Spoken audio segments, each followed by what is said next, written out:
আলাদা করে কম্পার্টমেন্ট বানিয়ে দিলাম, অর্থাৎ মেমব্রেন বাউন্ড অর্গানেলস লাগিয়ে দিলাম, এগুলোর নাম দিলাম অর্গানেল, কোষীয় অঙ্গাণু। তাহলে আমি যদি কেমিক্যাল রিঅ্যাকশনগুলোকে একটা কম্পার্টমেন্ট করে দিই, তাহলে আমি অ্যাডভান্স হয়ে গেলাম না? তাহলে এটাই হচ্ছে প্রোক্যারিওটিক, এটাই হচ্ছে ইউক্যারিওটিক। আমি শুধু যে রিঅ্যাকশনগুলো হচ্ছিল সেগুলোকে আলাদা আলাদা করে কম্পার্টমেন্ট তৈরি করে দিয়েছি, ব্যাস ইউক্যারিওটিক থেকে প্রোক্যারিওটিক হয়ে গিয়েছে, পুরানো থেকে নতুন হয়ে গিয়েছে। না, বাস্তবে নেই। আমি যদি এই ক্রোমাটিনটাকে ক্রোমোজোমে পরিণত করি তাহলে এরকম একটা স্ট্রাকচার আসবে। ঠিক আছে, এবার আমরা দেখি যে আমরা এই স্ট্রাকচারটাকে কখন পাবো। আমরা সেল ডিভিশনের একটা নরমাল প্রক্রিয়া তো আগে জেনে নিয়েছি যে ডিএনএ থাকবে, ডিএনএ ডবল হবে, ডিএনএ ডবল হওয়ার পরে সেই ডিএনএ থেকে ক্রোমোজোম তৈরি হবে, ক্রোমোজোমগুলো থেকে ক্রোমোজোমগুলো কনডেন্স হয়ে ক্রোমোজোম তৈরি হবে, আবার ডিকনডেন্স হয়ে আবার ক্রোমোজোম তৈরি হবে, ক্রোমোজোম তৈরি হওয়ার পরে ক্রোমোজোমগুলো দুটো জায়গায় চলে যাবে। এখন আমরা যে চ্যাপ্টারটাকে পড়বো সেটার নাম হচ্ছে cell cycle and cell division. তো এই cell cycle and cell division চ্যাপ্টারটা দুদিক থেকে ইম্পর্টেন্ট। এক হচ্ছে এর ওয়েটেজ আমাদের নিট তথা 11-এর প্রশ্নে অনেকটা বেশি, ঠিক এর পাশাপাশি এই চ্যাপ্টারটা অনেকটা বেশি কনসেপচুয়াল। ঠিক যেমন আমি যদি এই চ্যাপ্টারটাকে ভালো করে না বুঝি তাহলে আমাদের পরবর্তীতে জেনেটিক্স, সেল এবং হ্যাপ্লয়েড ডিপ্লয়েড রিপ্রোডাকশান এই চ্যাপ্টারগুলোতে বুঝতে অনেকটা বেশি সমস্যা হবে। তাহলে আমরা যদি এই চ্যাপ্টারের মধ্যে কনসেপ্টগুলোকে না আনতে পারি তাহলে আমাদের অনেকটা সমস্যা হবে। তাহলে আমরা এই চ্যাপ্টারটাকে যতটা না কনসেপচুয়াল, প্রশ্নটা যতটা আসা না ইম্পর্টেন্ট, তার চেয়ে বেশি কনসেপচুয়ালি ইম্পর্টেন্ট। তাহলে আমরা এই চ্যাপ্টারটাকে স্টার্ট করি। ঠিক আছে, দেখো তাহলে চ্যাপ্টারের নাম cell cycle and cell division.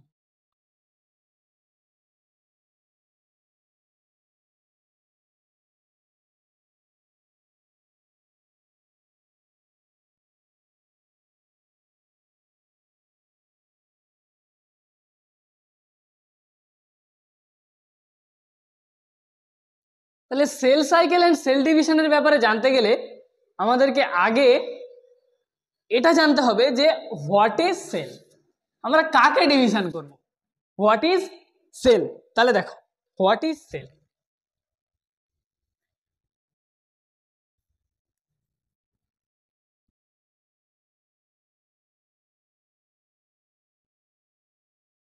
সেলের ডেফিনেশন আমরা সবাই জানি যে জীবদেহের গঠনগত ও কার্যগত একক হলো কোষ। তাহলে জীবদেহের গঠনগত মানে কি, যে আমাদের পুরো বডি কোষ দিয়ে গঠিত, আমাদের মাথা থেকে পা পর্যন্ত পুরোটাই কোষ দিয়ে গঠিত। তাহলে কার্যগত মানে কি, কার্যগত মানে হচ্ছে আমাদের বডিতে যে সমস্ত কাজ হয় তা প্রত্যেকটাই সেলের মধ্যে হয়, না আমাদের বডির ফাংশন নিয়ন্ত্রণ করে সেল। ঠিক আছে, তাহলে এটা হচ্ছে আমাদের জীব সেলের ডেফিনেশন। কিন্তু আমি যদি একটা অন্যভাবে দেখি যে সেল হচ্ছে একটা কম্পার্টমেন্ট। আমাদের প্রথম কোষ কোথায় তৈরি হয়েছিল দেখো তো, যখন আমাদের প্রথম কোষ তৈরি হলো, সাপোজ এটা হচ্ছে আমাদের প্রথম তৈরি হওয়া কোষ।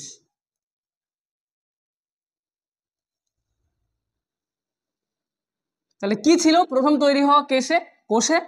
চারদিকে কি ছিল? ওয়াটার ছিল, এদিকে ওয়াটার, এদিকেও ওয়াটার। আবার কোষের ভেতরে কি থাকে? ওয়াটার, যার নাম কি? সাইটোপ্লাজম। তাহলে এই কোষটা যদি তৈরি হতে হয় তাহলে একটা জিনিস বলো তো, কোষ হচ্ছে, আমি যদি বলি যে কোষ হচ্ছে একটা কম্পার্টমেন্ট যেটা বাইরের এনভায়রনমেন্ট থেকে ভেতরের এনভায়রনমেন্ট পৃথক করে।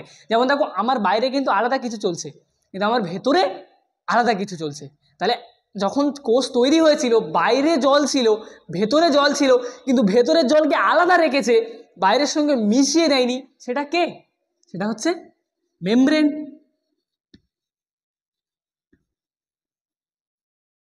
সেটা হচ্ছে মেমব্রেন। তাহলে আমি যদি জল এবং জলকে পৃথক করতে চাই তাহলে মাঝখানে কিরকম মেমব্রেন রাখতে হবে?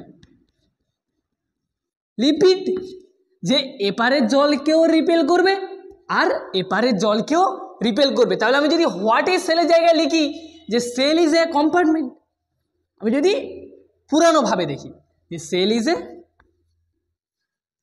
কম্পার্টমেন্ট। ঠিক আছে, আর কি না cell membrane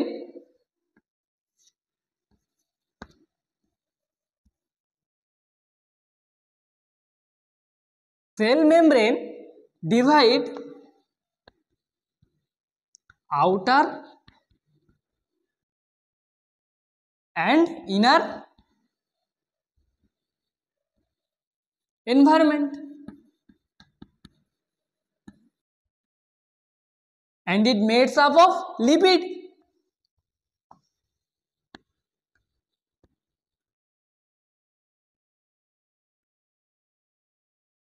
Made up of lipid. কিরকম লিপিড? যারা জানে তারা বুঝতে পারবে, এটা হচ্ছে ফসফোলিপিড।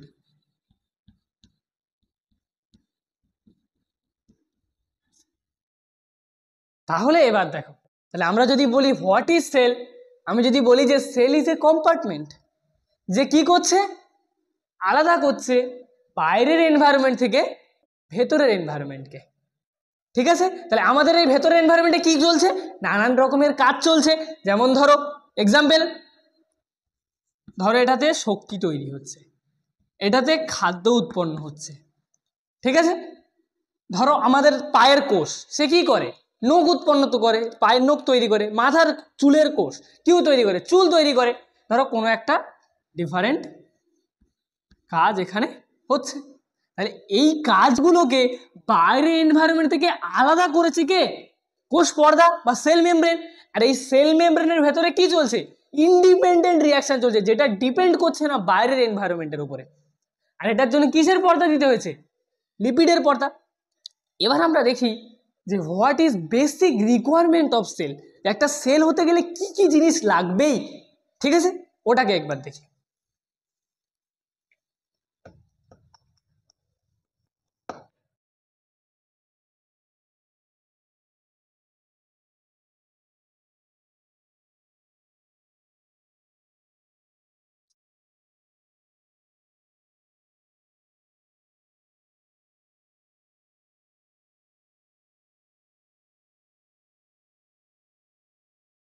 দেখো, basic requirement of sell.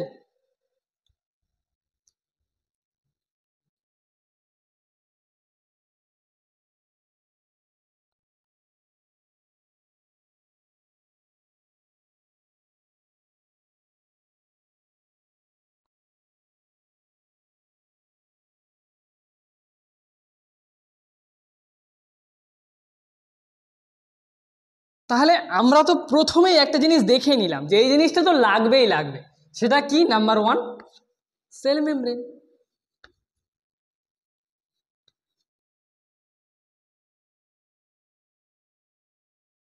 Cell membrane কি দিয়ে তৈরি, লিপিড দিয়ে। যে কি করেছে, ইনার থেকে আউটার এনভায়রনমেন্টকে পৃথক করেছে। সাপোজ এটা একটা সেল,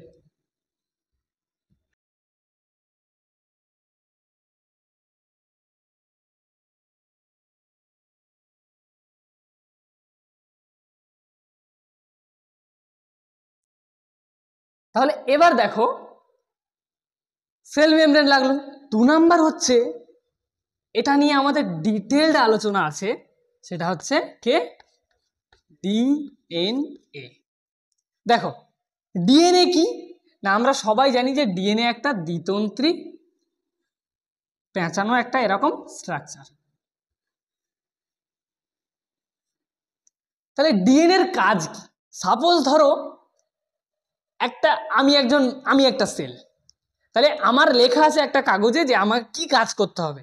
আমার সকালে ঘুম থেকে উঠতে হবে, ঘুম থেকে উঠে পড়তে বসতে হবে, তারপর ক্লাস যেতে হবে। ঠিক আছে, তারপর ক্লাস থেকে এসে বিকালে খেলতে হবে, বিকালে খেলার পরে আমাকে কি করতে হবে, আবার সন্ধ্যায় পড়তে বসতে হবে, তারপর রাতে ঘুমাতে হবে।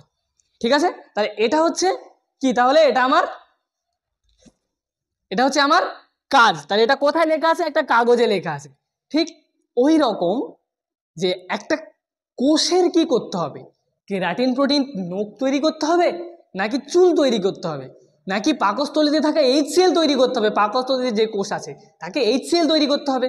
ঠিক আছে, তাহলে তারপর ধরো ডিওডি নামে যে কোষ আছে, ঠিক আছে, তাদেরকে আবার আলাদা খাবার হজম করার জন্য এনজাইম রিলিজ করতে হবে, মাথার পিটুইটারিকে হরমোন তৈরি করতে হবে। তাহলে কি কাজ করতে হবে, একটা সেলের কি ক্ষরণ করতে হবে, কি কাজ করতে হবে, সেটা তাদের কোথায় লেখা থাকে, এই ডিএনএতে লেখা থাকে। তাদের ইনফরমেশান যেটাতে লেখা থাকে সেটাই হচ্ছে ডিএনএ। তাহলে ডিএনএ কি কাজ, টু স্টোর ইনফরমেশান।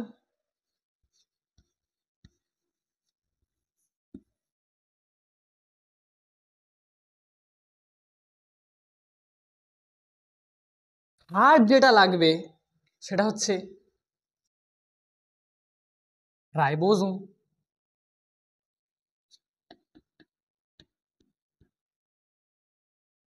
আর রাইবোজোম একটা কি অর্গানেল।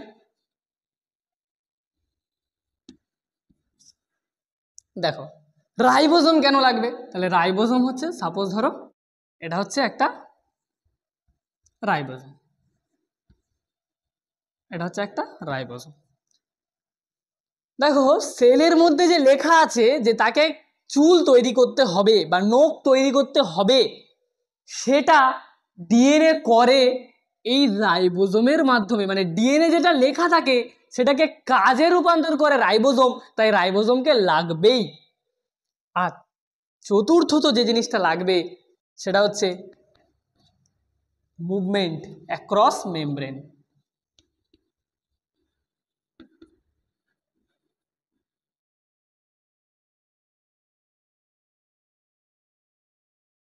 সাপোজ আমি তো একটা ঘর তৈরি করেছি, কিন্তু ওই ঘরের মধ্যে আমি রেখেছি কোনো জানালা দরজা রাখিনি, তাহলে সেই ঘরের কি কোনো ভ্যালু আছে?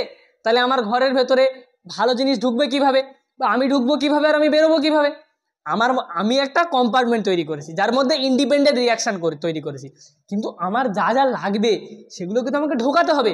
আর যেগুলো দরকার নেই, যেগুলো খারাপ, সেগুলোকে কি করতে হবে? বের করে দিতে হবে। তাহলে সাপোজ ধরো আমাদের যেমন বডিতে কোষের কি লাগে, অক্সিজেন লাগে, কি বের করে দিতে হয়? CO2 বের করে দিতে হয়। তাহলে এই মুভমেন্টটা তো থাকতে হবে, এই মুভমেন্ট অ্যাক্রস দ্য মেমব্রেন তো থাকতে হবে, অর্থাৎ দরজা জানালা তো থাকতে হবে। তাহলে মেমব্রেন কি দিয়ে তৈরি? লিপিড দিয়ে তৈরি। এটা তাহলে কি? ডিএনএ। এটা কি? রাইবোজোম। আর এটা হচ্ছে মুভমেন্ট অ্যাক্রস দ্য মেমব্রেন।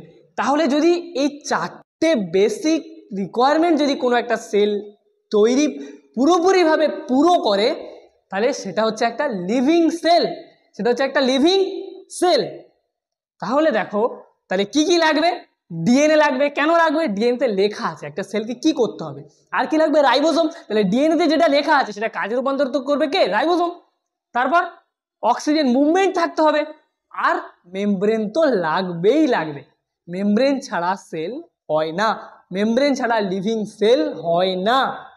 ঠিক আছে, নোট করে নাও।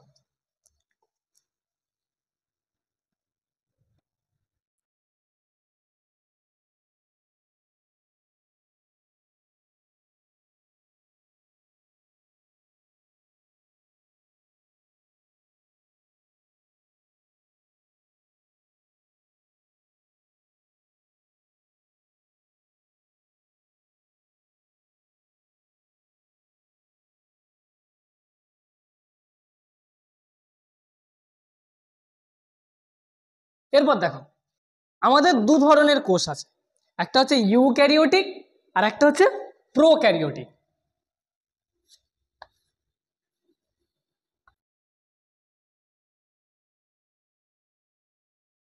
একটা হচ্ছে প্রোক্যারিওটিক আর একটা হচ্ছে ইউক্যারিওটিক।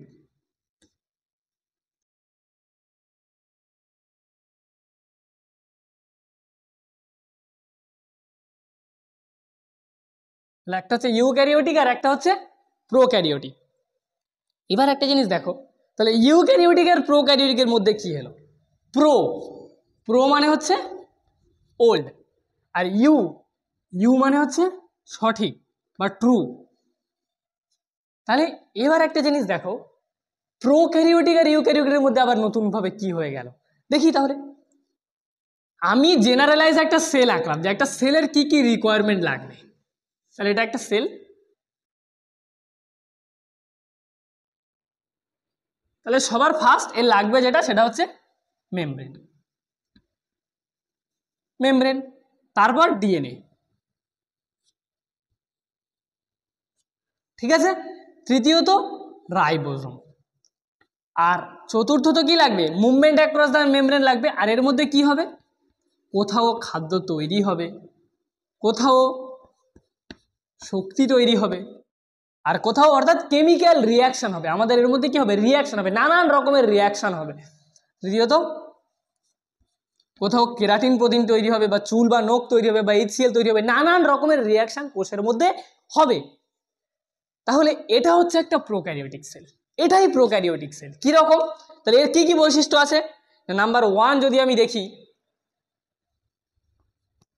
কি দেখব? যে কেমিক্যাল রিয়াকশন যেগুলো হচ্ছে সেগুলো কোথায় হচ্ছে? সাইটোপ্লাজমে হচ্ছে। এই কোষের ভেতরের তরলটার নাম কি? Cytoplasm.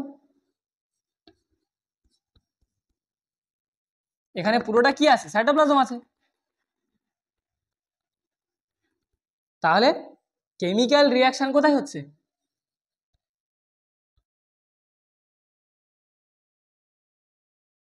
Chemical reaction occur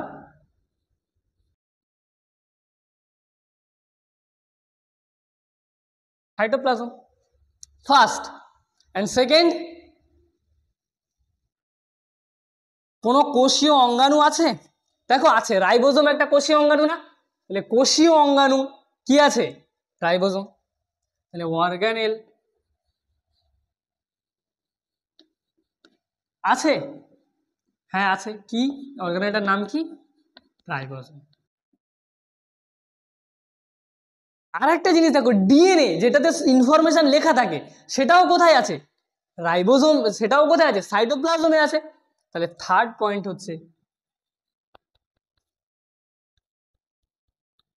DNA in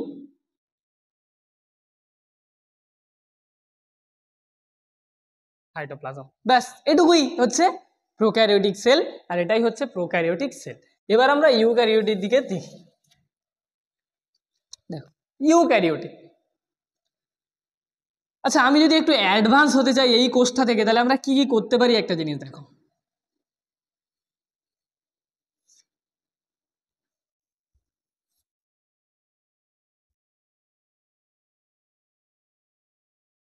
তাহলে ওটা যেমন কোষ ছিল এটাও সেম, এগুলো তো লাগবেই। মেমব্রেন, তারপর কি ছিল? ডিএনএ, তারপর রাইবোজোম, আর নানান রকমের কেমিক্যাল রিয়াকশন হচ্ছে। এটা হচ্ছিল। তাহলে আমি ওখান থেকে যদি অ্যাডভান্সে আসতে পারি, সাপোজ ধরো আমার মধ্যে, আমি একটা কোষ, আমার মধ্যে 3টে কেমিক্যাল রিয়াকশন হচ্ছে। একটাতে শক্তি তৈরি হচ্ছে অর্থাৎ মাইটোকন্ড্রিয়া, একটাতে খাদ্য তৈরি হচ্ছে অর্থাৎ প্লাস্টিড, আর একটাতে আমাদের মানে আর একটাতে ধরো প্রোটিনগুলো সংকোচন হচ্ছে অর্থাৎ গলগি বডি। অর্থাৎ এই 3টে কাজ আমার সেলের মধ্যে হচ্ছে। মানে আমি তো এক কাজ করতে পারি যে এটা তো একটা কম্পার্টমেন্টের মধ্যে 3টে রিয়াকশন হচ্ছে, আমি এগুলোকে তো একটা কম্পার্টমেন্ট দিতে পারি, অর্থাৎ এর মধ্যে যা হবে যেন, এর মধ্যে যা হবে আর এর মধ্যে যা হবে দুজন দুজনকে যেন কোনোভাবে ডিস্টার্ব না করতে পারে। এখানে একটা ফল্ট আছে, ভালো করে দেখো, এর যা প্রোডাক্ট যদি প্রবলেম হয় একে ডিস্টার্ব করতে পারে। অর্থাৎ এখানে বেশি কেমিক্যাল রিয়াকশন করানো যাবে না। এর কারণ হচ্ছে এদের সবার এনভায়রনমেন্ট একই। অর্থাৎ এ যদি, এর প্রোডাক্ট যদি একে ডিস্টার্ব করে দেয় তাহলে এই কেমিক্যাল রিয়াকশনটা হবে না। এ যদি একে ডিস্টার্ব করে দেয় মানে এদের প্রোডাক্ট আর রিয়াক্টেন্ট, মানে যেগুলো রিয়াকশন করছে সেগুলো সবাই একসাথে ঘোরাঘুরি করছে, অর্থাৎ প্রবলেম হয়ে যেতে পারে। তাহলে আমি তো এক কাজ করতে পারি যে এদের মধ্যে আলাদা করে একটা কম্পার্টমেন্ট বানিয়ে দিলাম, অর্থাৎ যা হবে সব এর মধ্যে হবে, একে কোনোভাবে ডিস্টার্ব করবে না। অর্থাৎ এর রিয়াকশান, বাইরের এনভায়রনমেন্ট আছে এটার থেকে এটা পুরোপুরি আলাদা, আবার এটা এটার থেকে আলাদা। এবি একটা কম্পার্টমেন্ট, সিডি একটা কম্পার্টমেন্ট, আরএস একটা কম্পার্টমেন্ট, ডিএনএকে আমি আলাদা একটা কম্পার্টমেন্টের মধ্যে রেখে দিলাম, আর রাইবোজোম এখানে আছে। তাহলে দেখো আমি আলাদা আলাদা করে কম্পার্টমেন্ট বানিয়ে দিলাম, অর্থাৎ মেমব্রেন বাউন্ড অর্গানেলস লাগিয়ে দিলাম, এগুলোর নাম দিলাম অর্গানেল, কোষীয় অঙ্গাণু। তাহলে আমি যদি কেমিক্যাল রিয়াকশনগুলোকে একটা কম্পার্টমেন্ট করে দিই তাহলে আমি অ্যাডভান্স হয়ে গেলাম না? তাহলে এটাই হচ্ছে প্রোক্যারিওটিক, এটাই হচ্ছে ইউক্যারিওটিক। আমি শুধু যে রিয়াকশনগুলো হচ্ছিল সেগুলোকে আলাদা আলাদা করে কম্পার্টমেন্ট তৈরি করে দিয়েছি, ব্যাস ইউক্যারিওটিক প্রোক্যারিওটিক হয়ে গিয়েছে, পুরানো থেকে নতুন হয়ে গিয়েছে। বুঝা গেছে? তাহলে দেখো যে এই যে আমি কম্পার্টমেন্টগুলো আলাদা আলাদা রিয়াকশন, এখানে যে ফল্টটা ছিল সেটাকে ঠিক করে দিলাম, অর্থাৎ আমি একটা কোষের মধ্যে অনেকগুলো কাজ করতে পারলাম। তাই এরা হচ্ছে কম কাজ করতে পারবে, এরা বেশি কাজ করতে পারবে, তাই এরা হচ্ছে অ্যাডভান্স আর এরা হচ্ছে পুরানো। ঠিক আছে? তাহলে এটা হচ্ছে, তাহলে এদের বৈশিষ্ট্যগুলো যদি লিখি তাহলে নাম্বার 1, কেমিক্যাল রিয়াকশন কোথায় হচ্ছে?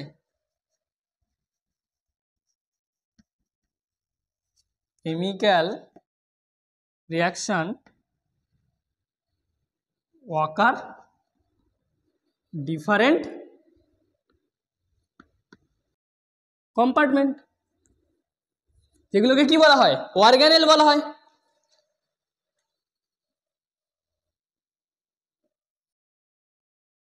ঠিক আছে, তারপর দ্বিতীয়ত অর্গানেল আছে, হ্যাঁ আছে। কিরকম আছে? দু প্রকারের, একটা হচ্ছে মেমব্রেন বাউন্ড আছে, আর একটা হচ্ছে মেমব্রেন নেই এমন আছে, যেমন রাইবোজোম, এটার মেমব্রেন নেই। আর 3 নাম্বার হচ্ছে, তাহলে এবার আমরা যে ব্যাপারটা নিয়ে আলোচনা করব সেটা হচ্ছে, আমি আগেই বলেছি যে আমাদের ডিএনএ নিয়ে একটা ডিটেল ডিসকাশন এখানে থাকবে। তাহলে এবার আমরা যে ব্যাপারটা নিয়ে আলোচনা করব সেটা হচ্ছে ডিএনএ। এই শব্দগুলো সবাই শুনেছে, কিন্তু শব্দগুলো নিয়ে সবার মধ্যে বিপরীত আছে, যে কোনটা কি ঠিক গুলিয়ে যায়। DNA, chromatin, chromosome. আচ্ছা, আমি একটা বেসিক প্রশ্ন করি, বলো তো, এটা ক্রোমোজোম নাকি এটা ক্রোমোজোম? কোনটা chromosome?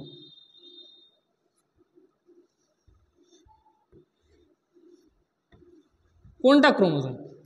Chromatin, chromosome, DNA, chromatin, chromosome. তাহলে আমি সিম্পল প্রশ্ন করলাম, এটা ক্রোমোজোম না এটা ক্রোমোজোম? কেউ কেউ বলবে এটা, কেউ বলবে এটা, কেউ বলবে দুটো।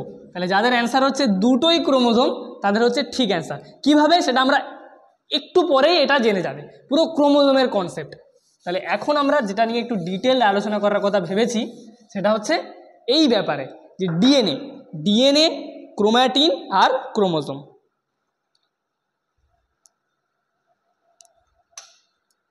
তাহলে ডিএনএ,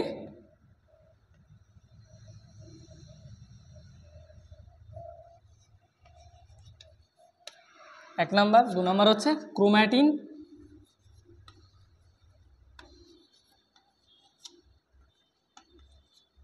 আর 3 নাম্বার হচ্ছে ক্রোমোজোম।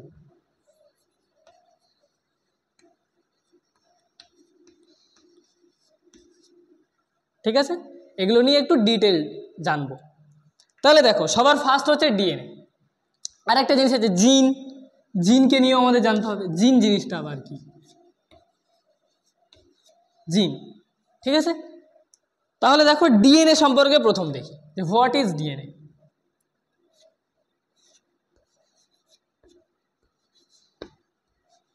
আমরা একটু আগেই ডিএনএ সম্পর্কে বলেছি যে it is a double stranded structure, তাই তো? ডিএনএ আমরা কি দেখেছি একটু আগে, যে এরকম একটা স্ট্রাকচার ছিল ডবল স্ট্র্যান্ডেড। তাহলে ডিএনএ হচ্ছে একটা, এমনি যদি দেখি, যে একটা থ্রেড লাইক,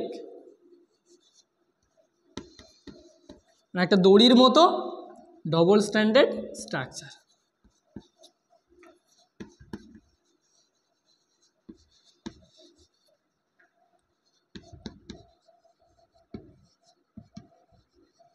ঠিক আছে, তাহলে একটা ডিএনএ কি? একটা thread like double stranded structure. তাহলে এরকম স্ট্রাকচার ডিএনএ।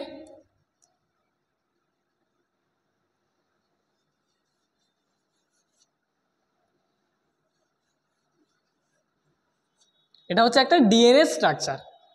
এবার আমি যেটা বলেছিলাম যে ডিএনএর কিছু কিছু জায়গায় লেখা থাকে যে HCl তৈরি করতে হবে, খাবার তৈরি করতে হবে, বা নখ তৈরি করতে হবে, চুল তৈরি করতে হবে, এগুলো ডিএনএর গায়ে লেখা থাকে। তাহলে আমি ধরলাম এটা হচ্ছে একটা কাগজ, মানে তুমি ধরতে পারো যে ডিএনএ হচ্ছে একটা লেখার কাগজ। ডিএনএ হচ্ছে একটা কাগজ বা লেখার স্পেস, আর জিন হচ্ছে লেখা আছে যে HCl, চুল। তাহলে যেখানে যেখানে লেখা আছে সেটা হচ্ছে জিন, আর যেখানে যেখানে কি স্পেস আছে সেটা হচ্ছে ডিএনএ। তাহলে এই পুরোটাই ডিএনএ। সাপোজ ধরো এখানে HCl এর কথা লেখা আছে, তাহলে এইটুকুতে HCl এর কথা লেখা আছে, এইটুকুতে ধরো চুলের কথা লেখা আছে, এখানে ধরো চোখের বর্ণের কথা লেখা আছে। তাহলে যে যে জায়গায় লেখা আছে সেগুলো হচ্ছে কি?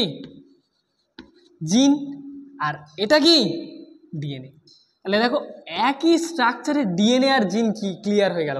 তাহলে ডিএনএ কি একটা স্ট্রাকচার, তাহলে জিন কি এই ডিএনএ এর ফাংশনাল স্ট্রাকচার। ডিএনএ যে কাজটা ফাংশন, তাহলে ডিএনএর ফাংশনাল স্ট্রাকচার হচ্ছে জিন। ডিএনএ কি করে? ইনফরমেশন স্টোর করে। কিভাবে? এই জিনের মধ্যে। ডিএনএ হচ্ছে একটা লেখার জায়গা, আর জিন হচ্ছে যেটা পার্টিকুলারলি লেখা আছে সেটাই হচ্ছে জিন। তাহলে ডিএনএ হচ্ছে স্ট্রাকচারাল, জিন হচ্ছে ফাংশন, যেটা কাজ। তাহলে দেখো ডিএনএ আর জিন একটাতেই ক্লিয়ার হয়ে গেল না। এবার এসো ক্রোম্যাটিন। তাহলে ডিএনএ আর জিন বুঝে নাও। তাহলে ডিএনএ হচ্ছে একটা স্ট্রাকচার, আর জিন কি? ডিএনএ হচ্ছে একটা লেখার জায়গা, আর জিন কি? যেখানে লেখা রয়েছে। তাহলে ডিএনএ আর জিন, তাহলে ডিএনএ এর ফাংশনাল অংশই হচ্ছে জিন।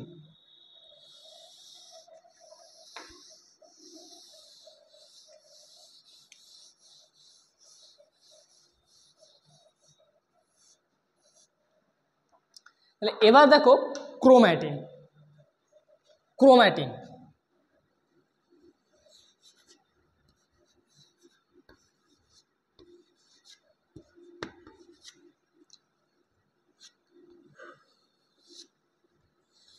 ক্রোম্যাটিন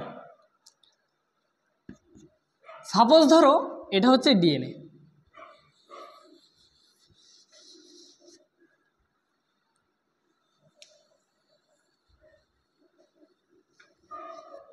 এটা হচ্ছে ডিএনএ। তাহলে ডিএনএ লেন্থ কত? কেউ বলতে পারবে ডিএনএ লেন্থ কত? শুনলে অবাক হয়ে যাবে যে একটা কোষের মধ্যেই ডিএনএ লেন্থ হচ্ছে 2.2 মিটার। কারণ ধরো আমাদের সারা বডির ইনফরমেশানই একটা ডিএনএতে লেখা রয়েছে, তাহলে কত কিছু লেখা থাকতে হবে। তাহলে টোটাল কাগজের যে জায়গাটা সেটা হচ্ছে 2.2 মিটার, কিন্তু আমাদের একটা কোষের সাইজই তো 1 মাইক্রোমিটারের সমান, তাই না? 10 থেকে 20 মাইক্রোমিটার, সেখান থেকে একটা ডিএনএ লেন্থ হচ্ছে 2 মিটার। তাহলে একটা ডিএনএ লেন্থ কত?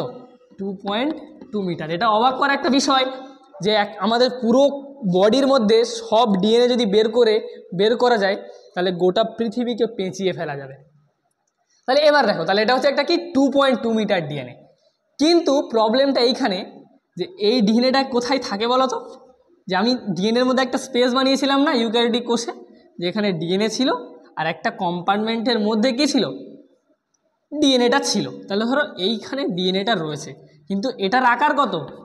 10⁻⁻6 মিটার, মানে 1 মিটারের 10 লক্ষ ভাগের 1 ভাগ, 10⁻⁻6 মিটার। তাহলে এত বড় একটা অংশ 2.2 মিটার, আর এটা 10⁻⁻6 মিটার, এত ছোট অংশের মধ্যে কিভাবে থাকবে? তাহলে এই ডিএনএটা কি করে? তাহলে একটা প্রোটিনের উপরে পাক খায়, একটা প্রোটিনের উপরে জড়িয়ে থাকে। ধরো একটা পুঁতির ওপরে ডিএনএটাকে তুমি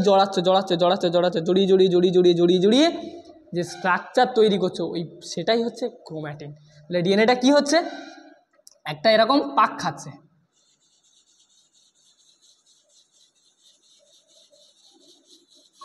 তো এটাই হচ্ছে কি ক্রোম্যাটিন। তাহলে ডিএনএটা কি হলো?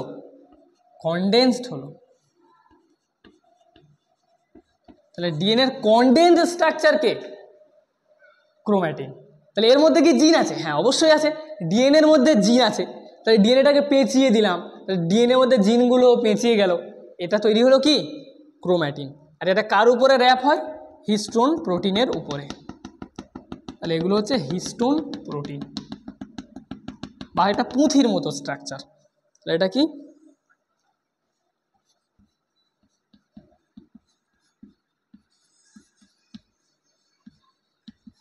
Histone protein. ঠিক আছে, তাহলে এবার দেখো, তাহলে এটার স্ট্রাকচার কি হলো? এটা হচ্ছে ক্রোম্যাটিন।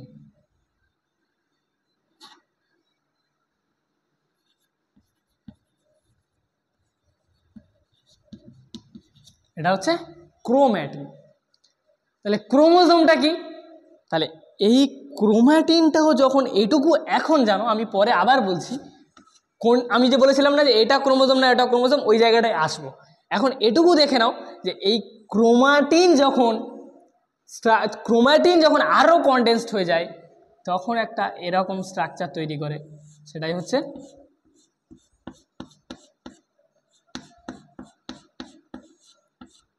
এটাকে বলা হয় ক্রোমোজোম।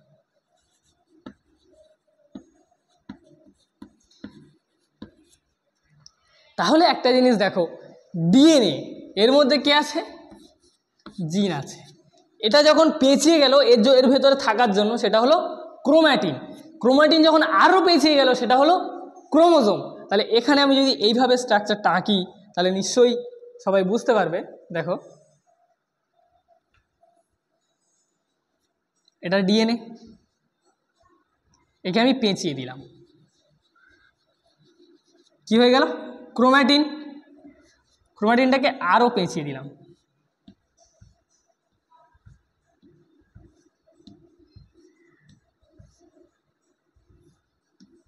কি হয়ে গেল? ক্রোমোজোম। ফার্স্ট ডিএনএ, এটা ক্রোম্যাটিন, আর এটা ক্রোমোজোম।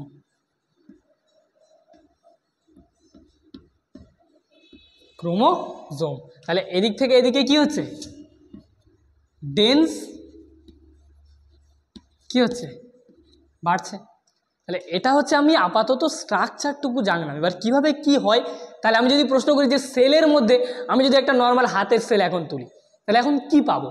সেলের মধ্যে কি পাবো? ডিএনএ পাবো, ক্রোম্যাটিন অবস্থায় পাবো, নাকি ক্রোমোজোম অবস্থায় পাবো? ঠিক আছে, আমাদের যে 46টা ক্রোমোজোম কি ব্যাপার সেটা আমি এক্ষুনি বলছি, কিন্তু এটুকু দেখো যে ক্রোমোজোম হচ্ছে, এই স্ট্রাকচারটা হচ্ছে ক্রোমোজোম স্ট্রাকচার, এটা হচ্ছে ক্রোম্যাটিন। তাহলে ডিএনএ, ক্রোম্যাটিন আর ক্রোমোজোম, এটা হচ্ছে এই তিনটে হচ্ছে আমাদের মেন স্ট্রাকচার। তাহলে দেখো আমরা সবটা সম্পর্কে জেনে ফেলেছি, কিন্তু আমাদের সেলের মধ্যে কি ব্যাপার সেটা আমাকে জানতে একটু সময় লাগবে। তাহলে ডিএনএ, ক্রোম্যাটিন, ক্রোমোজোম, জিন, আমরা সবগুলো সম্পর্কে একটু ধারণা পেয়েছি, পুরো ধারণা পেতে আরেকটু সময় লাগবে। দেখো, এটাকে নোট করে নাও।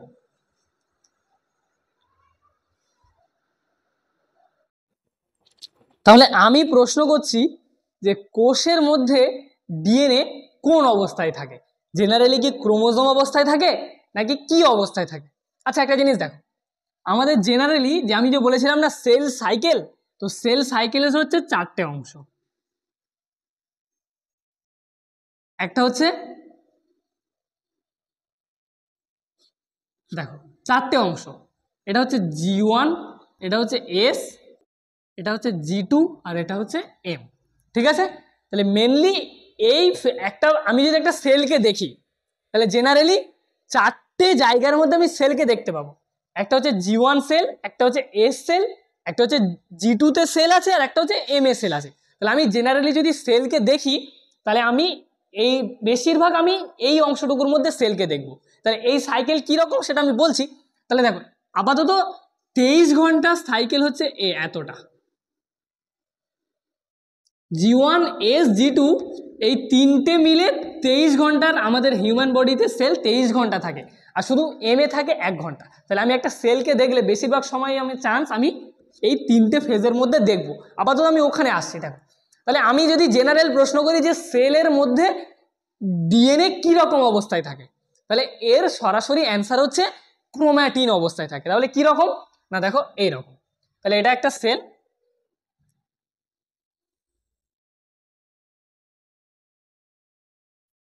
এর মধ্যে এটা হচ্ছে নিউক্লিয়াস। তাহলে নিউক্লিয়াসের মধ্যে থাকে কে? ডিএনএ। কীরকম অবস্থায় থাকে আমি বললাম? ক্রোম্যাটিন অবস্থায় থাকে, এরকম পেঁচিয়ে ক্রোম্যাটিন অবস্থায় থাকে। ঠিক আছে, তাহলে কি হয়, তারপর কি হয়?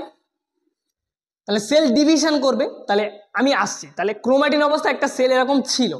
তাহলে এখন সাপোজ একটা জিনিস ধরো যে আমি একটা চক থেকে দুটো চক তৈরি করব, বা ধরো আমি একটা চক থেকে দুটো চক তৈরি করব। তাহলে আমাকে কি করতে হবে? এই চকের মধ্যে যা যা জিনিস আছে সেগুলোকে ডবল করতে হবে, তারপর দুজনের মধ্যে ইকুয়ালি শেয়ার করে দিতে হবে, তারপর তাদের দুজনকে আলাদা করে দিতে হবে।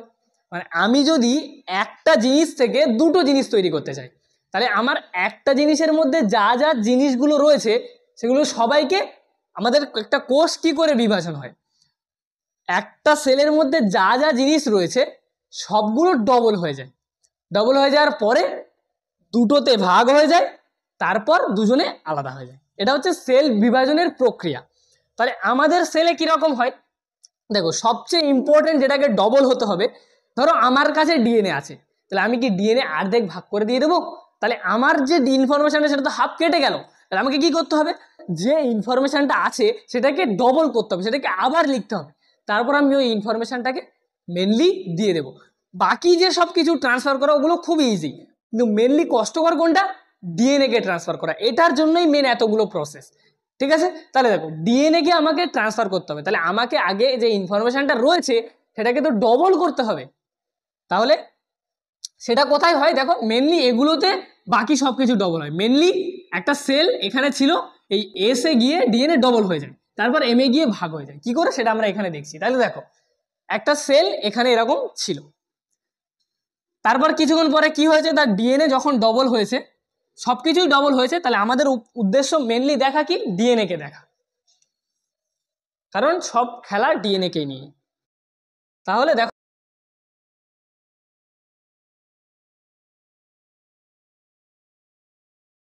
তাহলে ওর ডিএনএ কি হয়েছে, ডবল হয়ে গেছে। তাহলে এটা ছিল আগে, এখন ডবল হয়ে গেছে, এটা আবার একটা এর একটা কপি হয়ে গেছে এরকম। ঠিক আছে, তাহলে এবার একটা জিনিস দেখো, এটা হওয়ার পরে তাহলে যখন ডিএনএ ডবল হয়ে গেল, তাহলে এখানে কি হলো, ডিএনএ ডবল হয়ে গেল। এবার দেখো এই ডবল ডিএনএ কে এইভাবে ডিরেক্টলি পাস করে দেওয়া যায় না, কি করতে হয়, এই ডিএনএ গুলো থেকে ক্রোমোজোম বানাতে হয়। তাহলে এবার আমার তৈরি হবে ক্রোমোজোম।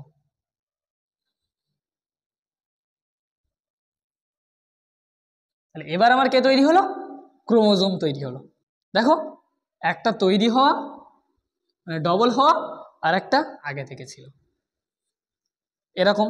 এখানেও দেখো একটা তৈরি হওয়া, একটা আগে থেকে ছিল, ধরো এই দুটো থেকে তিনটে ক্রোমোজোম তৈরি হয়েছে। তাহলে এখানেও সেম, একটা তৈরি হওয়া আর একটা আগে থেকে ছিল। দেখো কালার, এটা তৈরি হয়েছে, এটা আগে থেকে ছিল, তাহলে তখন এইরকম ক্রোমোজোম তৈরি হবে, এই পর্দাটা হটে যাবে। তাহলে এবার এখানে কি তৈরি হলো, ক্রোমোজোম তৈরি হলো।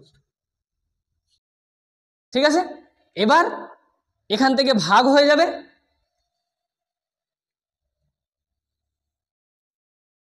এখান থেকে তিনটে ক্রোমোজোম এদিকে, তিনটে ক্রোমোজোম এদিকে চলে যাবে। তারপর কি হবে,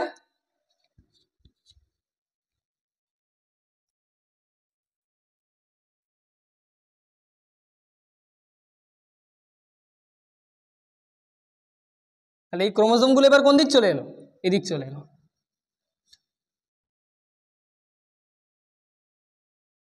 আর একটা কোন দিক চলে এলো, ওদিকে।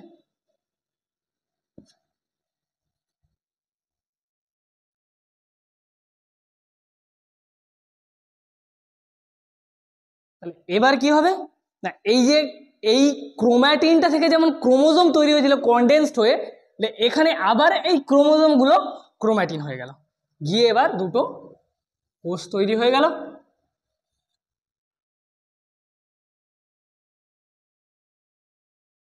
এখানে আবার দুটো কোষ তৈরি হয়ে গেল, এখানে তৈরি হওয়া ডিএনএটা চলে এসছে, আর এখানে যেরকম সেলের ছিল সেরকম চলে এসছে। দেখো প্রত্যেকটা স্টেপকে ভালো করে লক্ষ্য করো, এভাবেই একটা কোষ থেকে দুটো কোষ হয়। তাহলে প্রথম কোষটা কিরকম ছিল, এরকম ছিল, কোষের মধ্যে ডিএনএটা কিরকম অবস্থায় ছিল, ক্রোম্যাটিন অবস্থায় ছিল। এখান থেকে কি হয়েছে না, ডিএনএটা ডবল হয়ে গেছে। কিভাবে হয়েছে ওটা আমাদের 12-এর বিষয়, এখন নয়। কিভাবে হয়েছে, ডিএনএ কি হয়েছে, মোটামুটি ডিএনএটা ডবল হয়ে গেছে, ডিএনএটা ডবল হয়ে গেছে। ডিএনএ ডবল হয়ে যাওয়ার পরে দেখো, ডবল হওয়ার ডিএনএ যখন ডিসক্রিট একটা ইউনিট হবে তখন বিভাজন করা সহজ। তাহলে ওই জন্য এই ক্রোম্যাটিনগুলো থেকে কি হয়েছে, ক্রোমোজোম তৈরি হয়ে গেছে। একটা তৈরি হয়েছে, একটা আগে থেকে ছিল, একটা তৈরি হয়েছে, একটা আগে থেকে ছিল, একটা তৈরি হয়েছে, একটা আগে থেকে ছিল। এবার এই ক্রোম্যাটিনগুলো কি হয়েছে, এই ক্রোমোজোম তৈরি হয়েছে। এই ক্রোমোজোমগুলো কি তৈরি হয়েছে, এখান থেকে এটা কি হয়েছে, কনডেনসেশন হয়েছে। দেখো ভালো করে দেখো, কনডেন্স মানে আরো পাকিয়ে গেছে। তাহলে ক্রোম্যাটিন থেকে পাকিয়ে ক্রোমোসোম হয়েছে, এই পর্দাটা হটে গিয়েছে। তাহলে এগুলো এবার দুদিকে চলে গিয়েছে, দুদিকে চলে যাওয়ার পর কি হয়েছে, ডিএনএটা যে ক্রোম্যাটিন যেটা ছিল সেটা কি হয়েছে, কনডেন্স হয়ে গেছে। কনডেন্স হয়ে এখানে ক্রোমোজোম তৈরি হয়ে গেছে। কিন্তু এখানে এই ক্রোমোজোমগুলো এবার দুদিকে ভাগ হয়ে গেছে, দুদিকে ভাগ হয়ে যাওয়ার পরে মাঝখান দিয়ে পর্দা চলে এসছে, আবার এই যে ক্রোমোজোমগুলো তৈরি হয়েছে সেগুলো আবার ডিকন্ডেন্সড হয়ে গেছে। ডিকন্ডেন্স মানে যে পেঁচিয়ে ছিল সেটা আবার খুলে গেছে, খুলে গিয়ে নতুন করে দুটো সেল তৈরি হয়ে গেছে। এবার একটা জিনিস দেখো, আমি যদি প্রশ্ন করি এরকম যে আমাদের সব কোষের ডিএনএ কি এক? প্রশ্নটা দেখো, আমাদের সব কোষের ডিএনএ কি এক?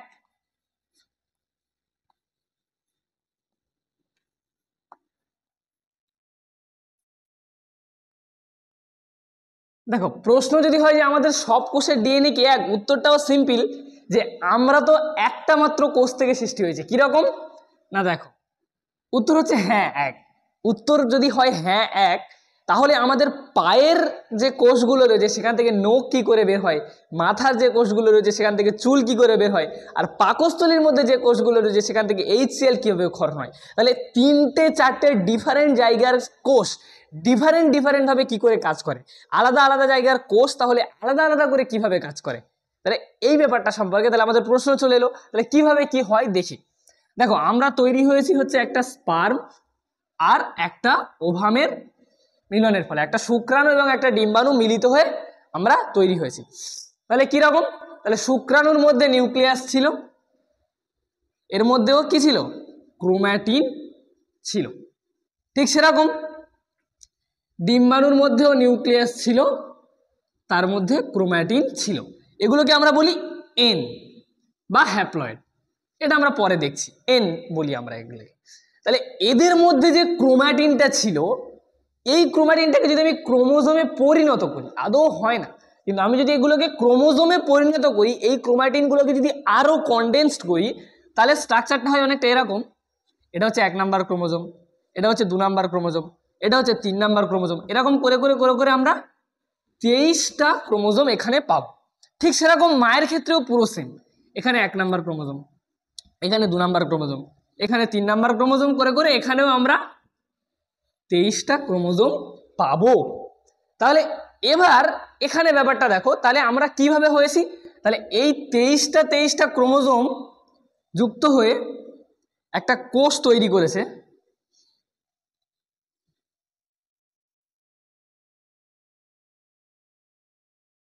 যার মধ্যে এরকম ক্রোম্যাটিন আছে।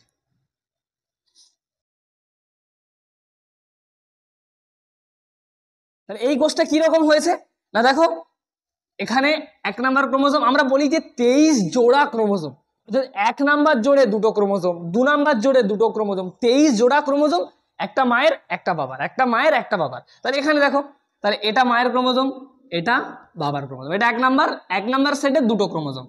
ঠিক সেরকম এটাও, এটা এখান থেকে বাবা পাঠিয়েছে, এখান থেকে মা। আবার 3 নাম্বার ক্রোমোজোম সেম, এখান থেকে মা, এখান থেকে বাবা, করে করে এটা 23টা, এটাও 23টা। তাহলে এখন আমাদের এই কোষটাই ক্রোমোজোম কটা, 46টা। এবার একটা জিনিস এখানে দেখো, মা যদি এখানে লেখে যে ছেলে, বাবা যদি এখানে লেখে ছেলে হবে লম্বা, তাহলে মাকেও এখানে লিখতে হবে হয় লম্বা, নালে বেটে লিখতে পারবে, ধরো বেটে লিখলো। কিন্তু পার্থক্য হলো এটাই যে এখানে যদি লম্বা লেখে, তাহলে মাকেও এখানে লম্বা বা বেটে বা এরম কিছু একটা লিখতে হবে। মা এখানে এটা লিখতে পারবে না যে চোখের কালার বেগুনি, বা এটা লিখতে পারবে না যে পায়ের দৈর্ঘ্য লম্বা, এরকম কিছু এখানে লিখতে পারবে না। তাহলে এখানে যদি বাবা লম্বা লেখে, এখানে মাকেও ওই বৈশিষ্ট্যের কিছু লিখতে হবে। যদি চোখের কালার এখানে হয় লাল, চোখের কালার যদি এখানে হয় কালো, তাহলে এখানে মায়ের চোখের কালারের কিছু একটা কালার লিখতে হবে, সেটা হয়তো লাল হতে পারে বা সবুজ হতে পারে, কিন্তু ওই একই বৈশিষ্ট্যের কিছু লিখতে হবে। এই একই বৈশিষ্ট্যের এই জায়গাগুলোকে বলা হয় লোকাস।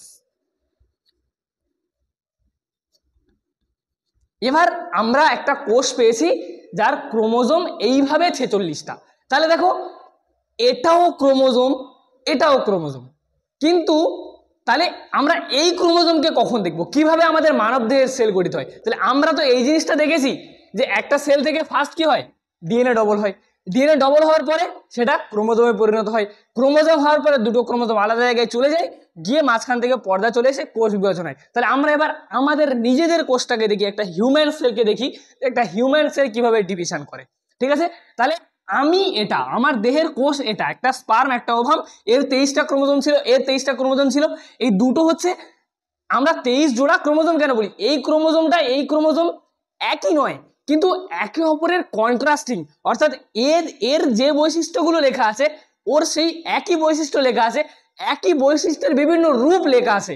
এখানে যদি লম্বা থাকে তাহলে এখানে লম্বা বা বেটে কিছু একটা লেখা থাকে, এখানে যদি কালো থাকে এখানে নীল বা সবুজ কিছু একটা লেখা আছে, এমন হয় যে এখানে কালো আর ওখানে সবুজ লেখা আছে, এরকম কিছু নেই। তাহলে একই বৈশিষ্ট্যের অর্থাৎ একই ক্যারেক্টারের কিছু আছে, তাহলে এরা হচ্ছে কন্ট্রাস্টিং, একে অপরের কন্ট্রাস্টিং। তাহলে এই ক্রোমোজোম কি বাস্তবে আছে? না, বাস্তবে নেই। আমি যদি এই ক্রোমাটিনটাকে ক্রোমোজোমে পরিণত করি তাহলে এইরকম একটা স্ট্রাকচার আসবে। ঠিক আছে, তাহলে এবার আমরা দেখি যে আমরা এই স্ট্রাকচারটাকে কখন পাবো। আমরা সেল ডিভিশনের একটা নর্মাল প্রক্রিয়া তো আগে জেনে নিয়েছি, যে ডিএনএ থাকবে, ডিএনএ ডবল হবে, ডিএনএ ডবল হওয়ার পরে সেই ডিএনএ গুলো থেকে ক্রোমোজোম তৈরি হবে, ক্রোমোজোমগুলো কনডেন্সড হয়ে ক্রোমোজোম তৈরি হবে, আবার ডিকনডেন্সড হয়ে আবার ক্রোমোজোম তৈরি হবে, ক্রোমোজোম তৈরি হওয়ার পরে ক্রোমোজোমগুলো দুটো জায়গায় চলে যাবে, আবার ডিকনডেন্সড হয়ে আবার ক্রোমাটিন তৈরি করবে। এটা তো আমরা বেসিক স্টেপ তো জেনে নিয়েছি। এবার আমরা দেখি যে এই সেলটা কি করে ওখানে ডিভিশন হচ্ছে।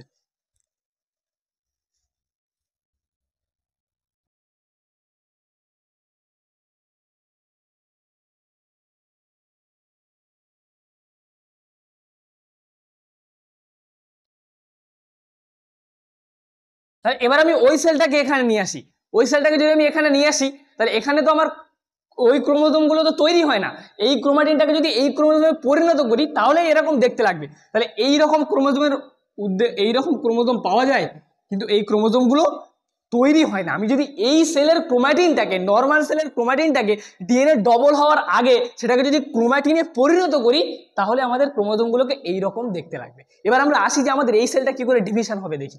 দেখো,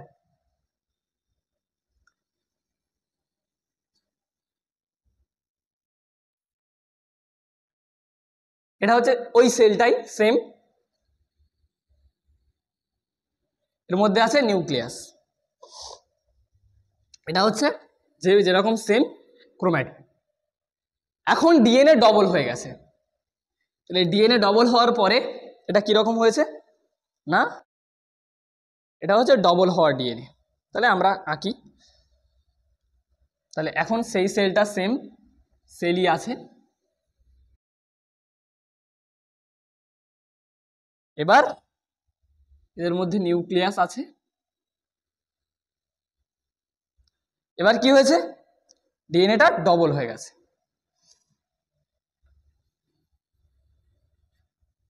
এটা হচ্ছে ডবল হয়ে যাওয়া ডিএনএ।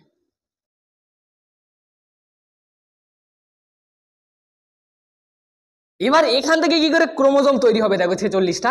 দেখো আমাদের আগের ক্রোমোজোম গুলো কিরকম ছিল, এই যখন এরকম ছিল তখন কিরকম ক্রোমোজোম ছিল, দেখো মায়ের এরকম ছিল 1 নাম্বার, এটা 2 নাম্বার, এটা 3 নাম্বার, এই করে করে 23টা। ঠিক সেরকম এটা, এটা 1 নাম্বার, বাবার এই কালারের ছিল, এটা বাবার, এটা মায়ের এই কালারের ছিল, এটা একটা, এটা 2 নাম্বার, এটা 3 নাম্বার করে করে 23টা। ঠিক আছে, তাহলে এবার একটা জিনিস দেখো, এই ক্রোমোজোম গুলো তো তৈরি হয় না, কিন্তু এই ডবল হওয়ার পরে আমাকে ক্রোমোজোম তৈরি করতে হবে। কেন না, আমার যে ডিএনএ গুলো তৈরি হয়েছে ওগুলোকে সেপারেট করতে হবে, আলাদা আলাদা জায়গায় পাঠাতে হবে। তাহলে এবার দেখো কিরকম হয়। তাহলে এখানে যদি আমি দেখি তাহলে মায়ের ক্রোমোজোমটা ডিএনএটা ডবল হয়ে গেছে, তাহলে এখানে যে ক্রোমোজোমটা তৈরি হবে সেটা হচ্ছে এইরকম, যে পর্দা তো থাকবেই,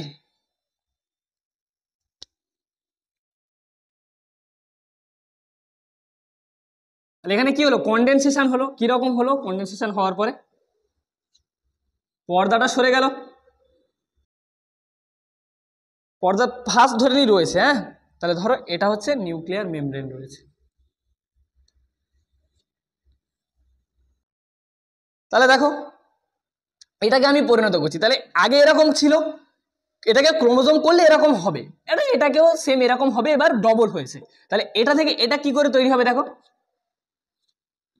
এরকম করে করে কটা আছে, 23টা। আর মায়েরও সেম এরকম করে করে 46টা ছিল। তবে এরকম করে করে 23টা, তাহলে 46টা ক্রোমোজোম। এবার ডবল হয়েছে একটা, ডবল হওয়ার পরে এটা এই হয়ে গেল, এটা এই হয়ে গেল, এটা এই হয়ে গেল, এটাও ডবল হয়েছে, এরকম এরকম এরকম, ব্যাস। তাহলে এটা কি হলো, কনডেন্স হলো। তাহলে এই ক্রোমোজোমগুলো রিয়েল ফরমেশন হয়, কিন্তু এই ক্রোমোজোমগুলো বাস্তবে ফরমেশন হয় না। কিন্তু আমরা যদি এই কোষের ক্রোমোজোমকে এখানে এইভাবে এই কোষের ক্রোমাটিনকে যদি ক্রোমোজোমে তৈরি করি, তাহলে আমাদের ক্রোমোজোমটা ওই রকম দেখতে লাগবে। ভালো করে দেখো, আমরা যদি এই কোষের ক্রোমোজোমটাকে ক্রোমাটিনটাকে যদি ক্রোমোজোমে ফরমেশন করি, তাহলে এরকম দেখতে লাগবে।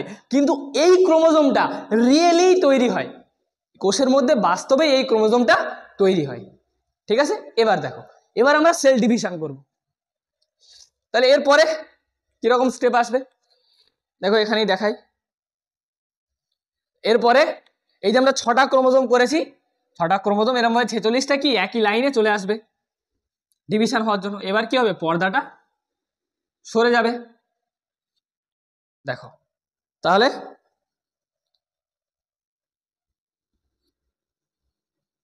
এটা একটা, এটা একটা, এটা একটা, এরকম করে করে 46টা ক্রোমোজোম পরস্পর কি লাইনে চলে এলো। তাহলে এগুলো আগে থেকে ছিল, এগুলো তৈরি হওয়া। এবার কি হবে, এই 23টা ক্রোমোজোম এই সেলে চলে যাবে। দেখো এরাও একটা বাবার পেলো আর একটা মায়ের পেলো। তাহলে বাবার 23টা ক্রোমোজোম, মায়ের 23টা ক্রোমোজোম একটা সেলে চলে গেল 23টা, এখানেও, এখানে 46টা চলে গেল, মায়ের 23টা বাবার 23টা, এখানেও 46টা চলে গেল। তাহলে একই মায়ের 23টা বাবার 23টা দুটো সেল আবার তৈরি হয়ে গেল। দেখো কনসেপ্টটা ভীষণ ইম্পর্টেন্ট। এখানে দেখো একটা স্পার্ম একটা ওভাম মিলিয়ে একটা সেল তৈরি হলো। তাহলে এই সেলটা যখন এরকম ক্রোমোজোম ফরমেশন হবে, তাহলে এই ক্রোমোজোমের সেলটা যখন ডিএনএ কে ডবল করলো তখন ডবল হয়ে গেল। এই ক্রোমোজোমটা কিন্তু রিয়েলি তৈরি হয়, কিন্তু এই ক্রোমোজোমটা যখন আমরা এই কোষের ক্রোমাটিনটাকে ক্রোমোজোমে কনভার্ট করব, তখনই শুধুমাত্র এই রকমের ক্রোমোজোম পাবো। ঠিক আছে, তাহলে ডিএনএ, ক্রোমাটিন, ক্রোমোজোম, লোকাস, এই কনসেপ্টগুলোকে ভালো করে ধরতে হবে। আমাদের প্রত্যেক কোষের ডিএনএ কি এক? হ্যাঁ এক। এবার ওই রিপ্লাইটা দিই, তাহলে আমাদের প্রত্যেকটা কোষ কিভাবে কাজ করে, পায়ের কোষের সেল কিভাবে পায়ের কাজ করে, মাথার কোষের সেল কিভাবে মাথার কাজ করে, পাকস্থলীতে কি করে সবকিছু করে। সাপোজ ধরো এটা আমার একটা বই, ঠিক আছে, এই বইয়ে সবকিছু লেখা আছে। এবার একটা জিনিস দেখো, ডিএনএ কখন কাজ করতে পারবে, ডিএনএ তখনই শুধুমাত্র কাজ করতে পারবে যখন ডিএনএ এরকম ভাবে খোলা অবস্থায় থাকবে। তাহলে ওইটুকু অংশের মধ্যে পুরো ডিএনএ কে তো খোলা সম্ভব নয়, একটুখানি ডিএনএ কে খোলা সম্ভব হবে। তাহলে গোটা ডিএনএ এর মধ্যে একটুখানি ডিএনএ খোলা আছে। তাহলে সেই কোন ডিএনএটা খোলা আছে, ব্যাপারটা হচ্ছে এইরকম, ক্রোমাটিন হিসেবে পেঁচিয়ে আছে কিন্তু একটুখানি ডিএনএ খোলা আছে। তাহলে ওই খোলা থাকা ডিএনএ এর উপরে কাজ করে। পায়ের কোষে পায়ের ডিএনএ খোলা আছে, মাথার কোষে যেখানে মাথার সেল তৈরি করতে হবে সেটা খোলা আছে, পাকস্থলীতে HCl যেখানে তৈরি করতে হবে জিনটা লেখা আছে সেটা খোলা আছে। দেখো এক্সাম্পল যদি আমি এরকম দেখি যে এটা একটা বই, ঠিক আছে, এই বইয়ের সমস্ত ইনফরমেশন লেখা আছে। কি সমস্ত ইনফরমেশন লেখা আছে, তাহলে যেখানে পায়ের কাজটা করতে হবে পায়ের পেজটা এরকম খোলা আছে, বাকি সব পেজ এরকম পিন মার। ঠিক আছে, তাহলে যেখানে পাকস্থলীতে HCl খরিত করতে হবে সেখানে HCl এর পেজটা শুধু খোলা আছে, বাকি সবগুলো বন্ধ হয়ে আছে। যেখানে মাথাতে যেখানে টাইলিন যেখানে তৈরি করতে হবে, ঠিক আছে, স্যালাইভারি গ্ল্যান্ডে, সেখানে শুধু স্যালাইভারি শেষ কোষটা খোলা আছে, বাকি সব বন্ধ। ঠিক আছে, তাহলে পেজ খোলা আর বন্ধের উপরে ডিএনএ একটুখানি খোলা আছে, বাকি সব বন্ধ। তাহলে আমরা একটা মাত্র কোষ থেকে তৈরি হয়েছি। আমাদের সমস্ত বডিতে প্রত্যেকটা কোষই একই, কিন্তু তাদের ডিএনএর যে অংশটা খোলা আছে সেই হিসাবেই তারা কাজ করে। ঠিক আছে, অনেকগুলো বড় বড় কনসেপ্ট এখানে বোঝানো হলো। ভালো করে লেকচারটাকে দেখো, বোঝো এবং বোঝার চেষ্টা করো। দরকার পড়লে 2বার দেখো, 3বার দেখো, কিন্তু বোঝার চেষ্টা করো। Thank you.